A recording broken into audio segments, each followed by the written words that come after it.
Welcome back to my channel Pakghar and Lifestyle. Jot apnaloke cooking video logote lifestyle related video pabo.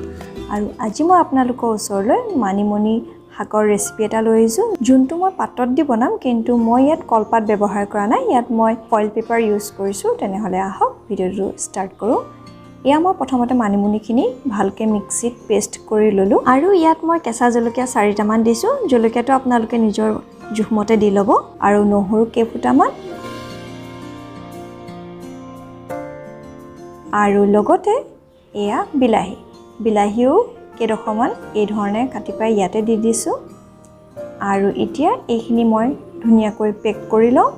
এতিয়া এখন পুৰণা কেৰাহী লৈছো তাৰ ওপৰত মই এই ধৰণৰ এডাল ষ্টেণ্ড বহাই দিছিলো প্ৰথমতে কিন্তু পিছত মই ষ্টেণ্ডডাল অটৰাই দিলো আৰু ঢাকনখন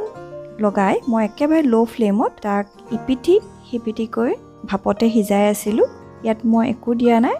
দেখিছেনে জুইটো একেবাৰে কমত ৰাখিব আৰু ঢাকনখনো লগাই থব আৰু বেছি সময় ৰাখিব দৰ নালাগে সোনকালে হৈ যায় আৰু 5-7 মিনিটতে আপোনাৰ এয়া হৈ যাব আৰু এতিয়া এয়া মই এখন প্লেটত উলিয়াই ললো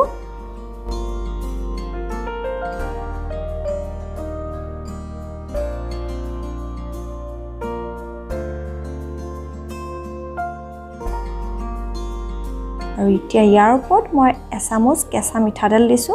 আন্দাজ মতে নিমখ দি লব আৰু এতিয়া এখিনি ধুনিয়াকৈ হানি লব আৰু এয়া মই ঠাণ্ডা হলত মই এয়া হাতেৰে হানিছো কাৰণ পিটিকা খোৱাটো হাতেৰে হানিলেহে আহে নহয়নে আৰু এয়া আমাৰ ভাপত দিয়া মানিমুনি শাকৰ পিটিকা ৰেডি ৰেচিপিটো যদি ভাল পালে তেনেহলে প্লিজ এটা লাইক দি দিব লগতে কমেন্ট কৰি জনাব কেনেকুৱা পালে আপোনালোকে যদি মোৰ চেনেলটো সাবস্ক্ৰাইব কৰা নাই তেনেহলে প্লিজ সাবস্ক্ৰাইব কৰি দিব লগতে লাইক এণ্ড শ্বেয়াৰ কৰি দিব থ্যাংক ইউ ফৰ ওয়াচিং